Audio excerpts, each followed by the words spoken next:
Il sole qui sta sorgendo e noi siamo ancora in terra. No bueno. Starò qui, siccome soffro di vertigini, o magari mi rannicchio e vedo i buchini da lì. Lì si accenderà.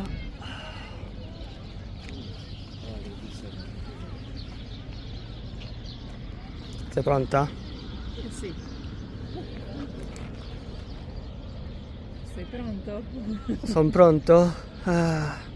E sarò pronto. Eccoli che tornano. Piccola curiosità, ci sono dei bambini con gli uccellini.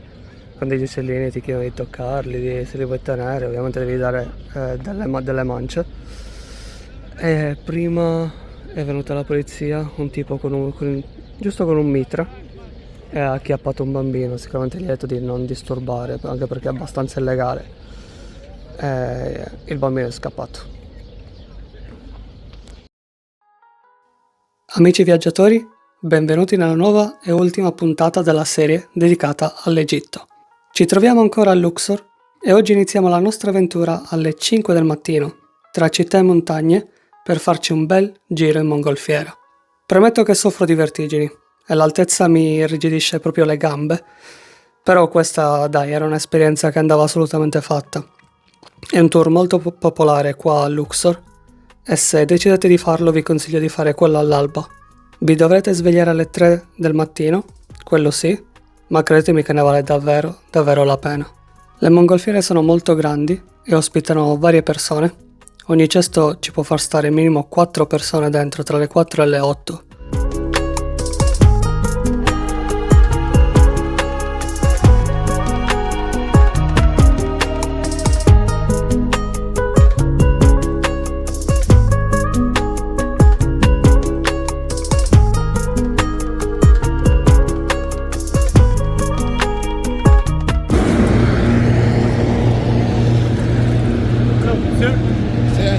Okay, excuse me, we will do try now for the landing position. When the balloon lands, I need all of you one line, look for my direction, hold the rope hand in front of you, bend your knees and lean back. Please do it now. It was at this moment that he knew. He fucked up. Bye!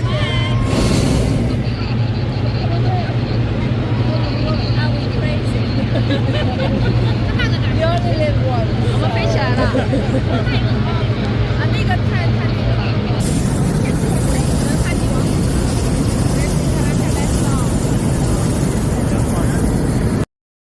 ？La vista dall'alto è una cosa mozzafiato. Luxor ci è piaciuta davvero tanto perché ha un bel contrasto tra il verde delle piantagioni vicino al Nilo e le montagne contenenti Valle del Re, delle Regine e altri siti storici. E l'alba ha reso tutto ciò ancora più spettacolare. L'amico ha appena detto che siamo 3000 piedi in alto e l'unica cosa a cui sto pensando al momento è quando torniamo a terra.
Finalmente si atterra, per la mia gioia, in zona deserto e le guide vengono a riprenderci tutti con minivan direttamente all'atterraggio.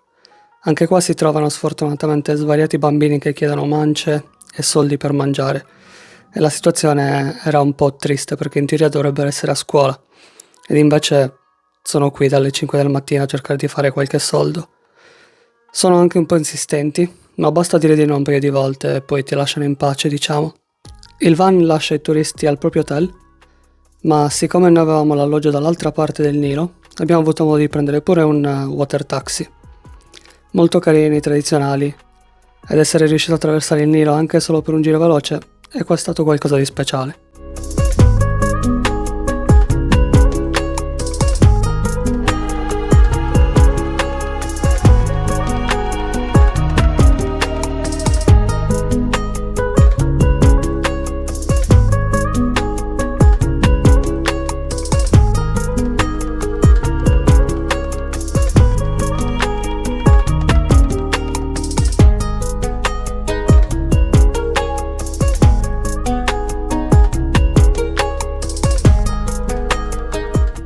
One hour later.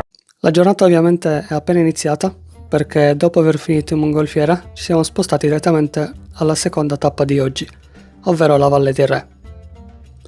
Consiglio vivamente di prendere una guida perché c'è talmente tanta storia da vedere che magari soli si perdono dettagli o parti importanti senza saperlo. Il biglietto vale per 3 tombe, ricordatelo bene, quindi anche sapere quali vedere è importante. Inoltre ci sono tombe speciali, tipo quella di Tutankhamon, che ha un biglietto a parte da comprare all'entrata. I prezzi comunque sono tutti esposti allo sportello, quindi avete modo di vederli. E noi faremo proprio questo giro, ovvero 3 tombe e poi quella di Tutankhamon che non poteva mancare. La guida è molto carina, ci ha appena lasciato il suo ID per farci entrare nelle tombe, in varie tombe, farci fotografare, far foto senza dover pagare nessuno principalmente. Quindi adesso visiteremo la prima, Ramses IV, è scritto lì. Ramses IV fu il quarto faraone della XX dinastia dell'antico Egitto, figlio di Ramses III. Il suo regno durò circa 6 anni e mezzo e si ricorda principalmente per l'estensione del tempio di Khonsu a Karnak, quello che abbiamo visto prima, e la costruzione di un grande tempio mortuario vicino al tempio di Hatshepsut. La tomba è composta da diversi corridoi discendenti che portano poi alla camera sepolcrale principale e altre piccole stanze dove sicuramente vennero riposti i tesori del faraone. Questa tomba ha dei colori ancora molto vivaci e iscrizioni che lasciano senza parole da quanto sono belle. Purtroppo la tomba subì notevoli danni nel V secolo d.C., quando fu adattata a chiesa cristiana, causando danni alle decorazioni murarie, come si può notare, e molte iscrizioni sono andate perse.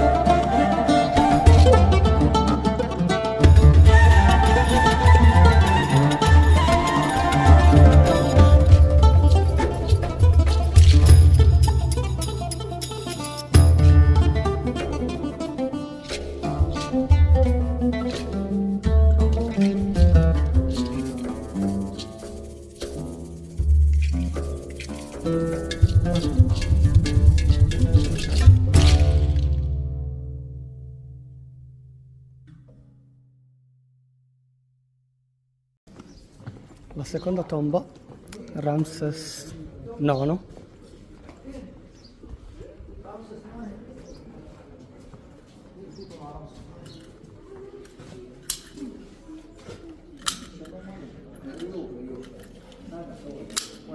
Thank you. Italy. Thank you. Ramses IX fu l'8° faraone della XX dinastia. Il suo regno durò ben 18 anni. I suoi principali contributi furono al Tempio del Sole, a Heliopolis, e ha anche decorato la parete nord del settimo pilone del complesso di Amon-Ra a Karnak. La sua tomba fu aperta fin dall'antichità, come dimostrano i graffiti romani e greci sulle pareti. Si trova nella parte centrale della Valle dei Re, però purtroppo è rimasta incompiuta, non è mai stata finita. La tomba è composta da 3 corridoi discendenti, che portano poi a una grande stanza con 4 colonne, la stanza del pozzo ed infine la camera sepolcrale, dove in teoria ci avrebbero messo il faraone. Dico in teoria perché il corpo non è stato ritrovato qui, ma a chilometri di distanza, nascosto con altri corpi di altri faraoni, vicino al tempio di Hatshepsut.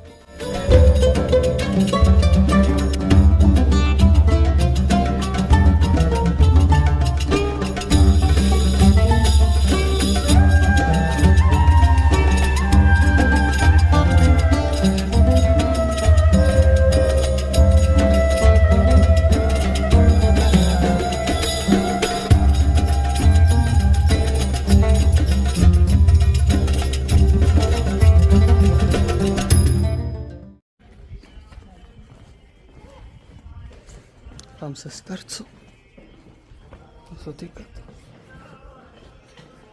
Hello. Ed infine la terza stanza è quella di Ramses III, il secondo faraone della XX dinastia dell'antico Egitto. Ramses III regnò per circa 31 anni, fu molto conosciuto per le sue battaglie, ma purtroppo il suo regno vide una grande crisi interna, che portò a problemi più grandi anche dopo la sua morte. Si ricorda più che altro per la costruzione del grande tempio funerario di Medinet Habu. La sua tomba è considerata una delle più importanti e ben conservate della Valle dei Re.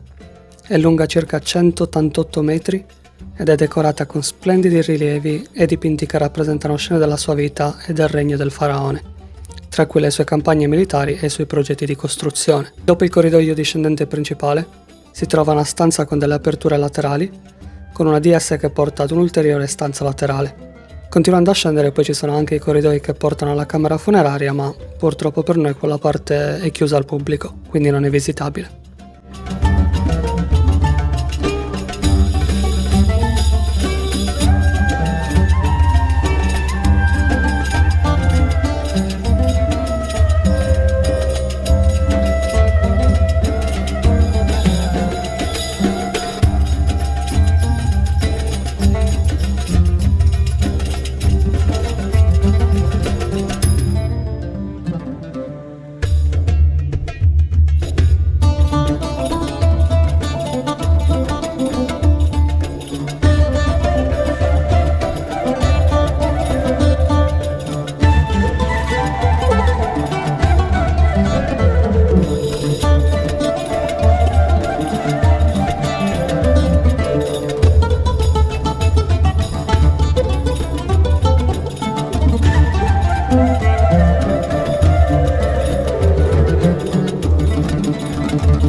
Ovviamente non potevamo farci mancare la tomba di Tutankhamon, forse uno dei faraoni più famosi al mondo.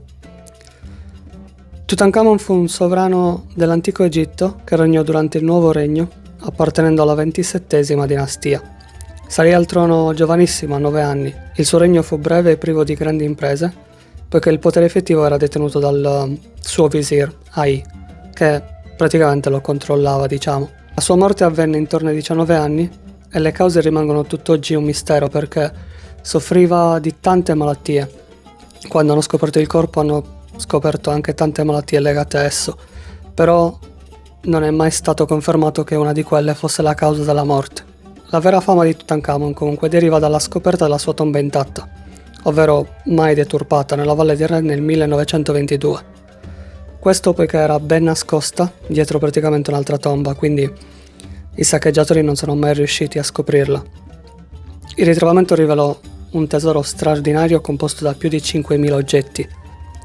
PS, la maledizione di Tutankhamon, ragazzi, sono sicuro che ne avete sentito parlare. A quanto pare era solo una bufala, principalmente inventata dai media di quel tempo per attirare i turisti. Ultima tappa di questa intensa giornata, il tempio di Hatshepsut. Questo tempio non sta molto lontano dalla Valle dei Re, è dedicato al dio Amon-Ra e fu costruito per la regina faraone della XXVIII dinastia, che regnò per circa 2 decenni e fu una delle poche donne a governare l'Egitto. Hatshepsut fu colei che ordinò la costruzione dei 2 enormi obelischi di granito nel tempio di Karnak, uno dei quali è ancora in piedi oggi, diciamo vicino all'entrata. Il tempio è scavato nella montagna e la struttura si sviluppa su 3 terrazze sovrapposte collegate da una rampa centrale principale. Il progetto richiese 15 anni per essere completato. Nel tempio non resta quasi più nulla della regina, poiché ogni riferimento fatto a lei fu distrutto per ordine del figliastro Thutmose III, di cui invece si conservano numerose statue all'interno del tempio. Questo perché Thutmose non ebbe mai il trono quando crebbe, perché la regina decise di proclamarsi faraone invece di dare il trono al legittimo proprietario. Nonostante fosse una donna, comunque Hatshepsut è spesso raffigurata con gli attributi tradizionali di un faraone maschio, come per esempio la barba posticcia e il copricapo del faraone. E questa scelta artistica sottolinea proprio il ruolo unico come governante e la sua volontà di essere accettata, diciamo, come legittimo faraone. Anche quei colori nelle pareti sono ancora vividi e chiari e sono uno spettacolo unico.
Io lo so cosa state pensando. Oh, che schifo, questi italiani che cercano posti italiani ovunque vanno. Eppure ragazzi, dopo tanta stanchezza, gli ultimi giorni una bella pizza ci stava. E sinceramente, che pizza. Wow. Quindi si mangia e domani si vola al Cairo per l'ultimo giorno. Ma quindi com'era sta pizza? Buona, molto buona, non è rimasta più. Comunque, una pizza ogni tanto giusto per vedere come le fanno in giro per il mondo. Non fa male ragazzi. E questa merita. 2000 years later. Dopo circa 0 ore di volo, eccoci qua, appena arrivati al Cairo e super tristi perché oggi ci aspetta l'ultima giornata di questo intenso ma bellissimo viaggio. Nonostante sia l'ultimo giorno, la giornata di oggi prevede un itinerario particolare, con tappa al terzo museo del Cairo, che ci siamo tenuti per ultimo, ovvero il Grand Egyptian Museum. Questo è il più grande, quello che conterrà più monumenti egizi. Dall'hotel abbiamo preso un tuk-tuk, ma purtroppo non ci ha potuto portare fino al museo perché i tuk-tuk, ragazzi, A quanto pare sono illegali. Ormai la polizia si è stancata di combattere questo fenomeno perché ne hanno ritirato tanti, però continuano a riapparire, quindi gli hanno concesso di fare delle tratte, ma solo verso le piramidi. Inoltre, quando siamo saliti, la polizia ci ha anche fermato e si sono assicurati che il conducente ci chiedesse l'importo giusto, che alla fine, ragazzi, non era nemmeno €1. La scena non è stata il massimo, diciamo, anche perché l'amico non parlava per niente inglese, però per fortuna la polizia ha tradotto. Comunque non so perché siano illegali, ma l'esperienza in tuk-tuk è sempre una cosa bella da provare. Alla fine sì, ragazzi, ci ha lasciato in mezzo a nulla, neanche di fronte proprio alle piramidi. Quindi adesso ci tocca trovare un altro mezzo di trasporto sotto questo caldo. Ci sono circa 30 e passa gradi. E niente. Adesso vediamo un po' se qualche altro tuk-tuk ci porta dove dobbiamo andare. Sorry? Yeah, we might need a Uber. Where goes here? We need to go to the GEM, the Grand Egyptian Museum. Okay. It's called. Yes. Curious with you. How much is it in Egyptian? Egyptian pound is 250 Egyptian pound. It's $5. Let's do 200 then. 200. 200, let's go. That's Dopo aver mostrato le mie doti di contrattazione a Michela, siamo riusciti a trovare il taxi che non solo ci porterà al museo ora, ma dopo ci farà vivere un'esperienza spettacolare.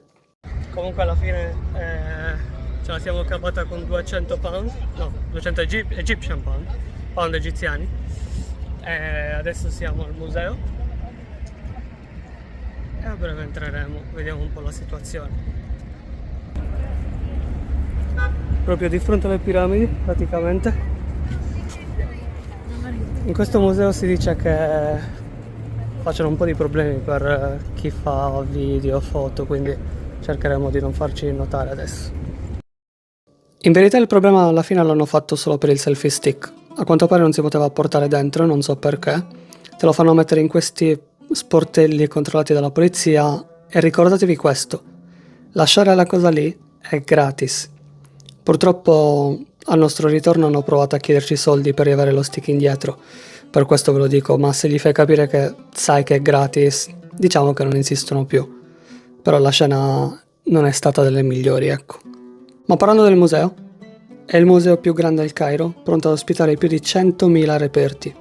A luglio 2025 è stata fatta l'inaugurazione principale ed ora si può anche visitare una parte che quando siamo andati noi purtroppo era chiusa, ovvero la stanza con la collezione completa del tesoro di Tutankhamon. È la statua di Ramses II, alta 12 metri, alta 18 metri, pesa circa 83 tonnellate ed è stata scoperta dal genovese egittologo Giovanni Battista Caviglia nel grande tempio di Ptah. A quanto pare è stata realizzata 3200 anni fa ed è stata scoperta poi nel 1820 durante delle excavation, durante degli scavi. È veramente enorme, ragazzi. Ma come è strutturato il museo? Una volta passata la statua si apre una scalinata iniziale dedicata alla cultura egizia. Questo porta poi ad un'altra scalinata, quella principale, dove si possono iniziare ad ammirare tantissimi reperti. Infine le 12 sale. Le 12 sale principali del GEM sono suddivise per dinastie e periodi storici. Tra queste spiccano anche il terzo periodo intermedio, la fase di transizione segnata da cambiamenti politici, non possono mancare anche le epoche del periodo greco-romano. In quell'Egitto divenne un crocevia di influenze ellenistiche e imperiali. Poi ovviamente il Nuovo Regno, nel quale regnarono faraoni come Ramses II e Tutankhamon e così via. La visita al museo è stata una delle più lunghe, quindi vi consiglio di prendervi abbastanza tempo per visitare tutto il museo.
lot of Arabian people like to come here, Egyptian and Arabian people, because this is a farms area, the natural life. Yeah. Wow.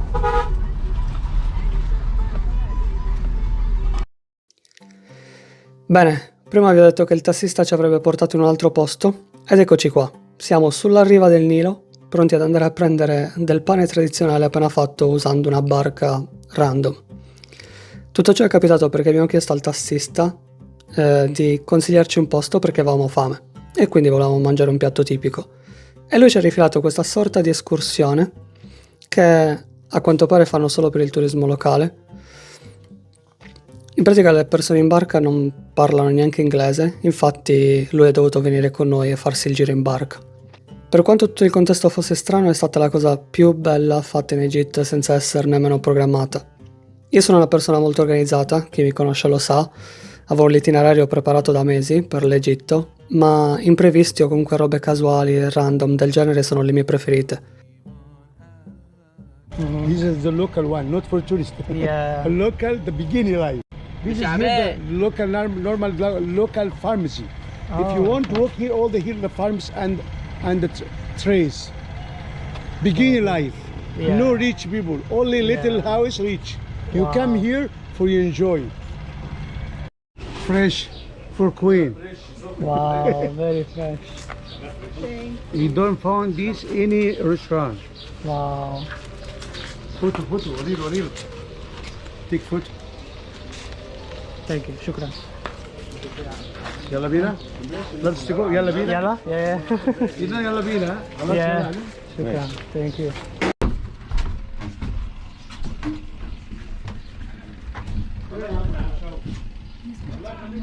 Comunque, il pane preso, ci hanno dato un po' di miele, fantastico ragazzi, fatto dal signore lì del posto.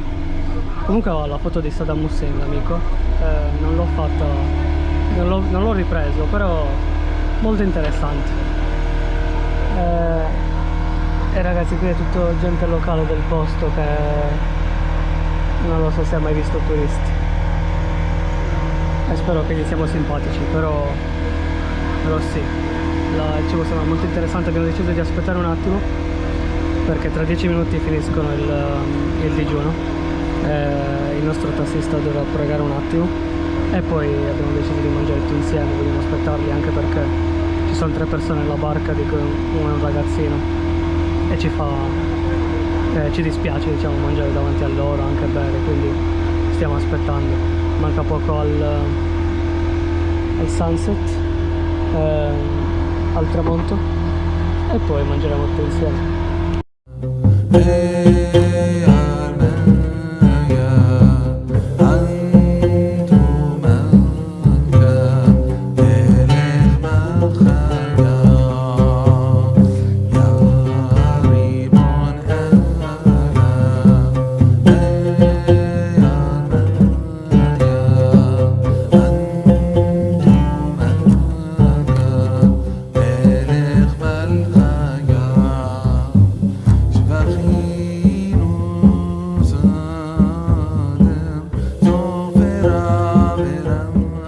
Siamo appena tornati da tutto il trip, tutto il viaggio, non solo con la macchina ma anche mentale.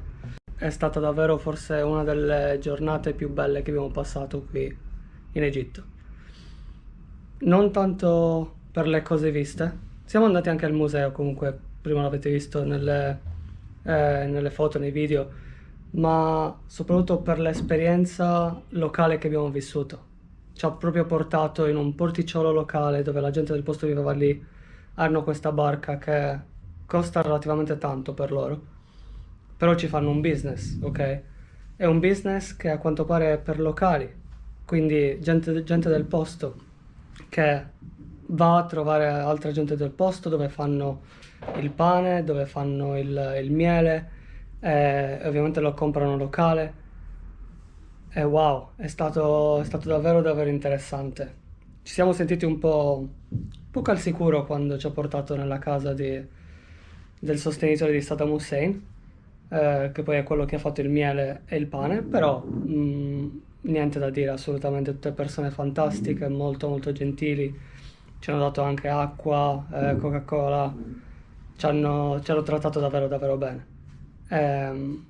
E c'eravamo solo noi. È stato praticamente un tour privato organizzato random da un autista che abbiamo trovato random di fronte alle piramidi perché il tuk-tuk non ci ha portato fino al museo. The next Ed day. eccoci qua, arrivati alla fine di questa puntata e di questa serie egiziana. È stato un viaggio ricco soprattutto a livello culturale e spero che vi sia piaciuto immergervi in questo nuovo paese con noi. Come sempre, se non l'avete ancora fatto, lasciate un like, iscrivetevi al canale, fatemi sapere dove volete andare per la prossima serie e noi ci vediamo presto. Adios ragazzi!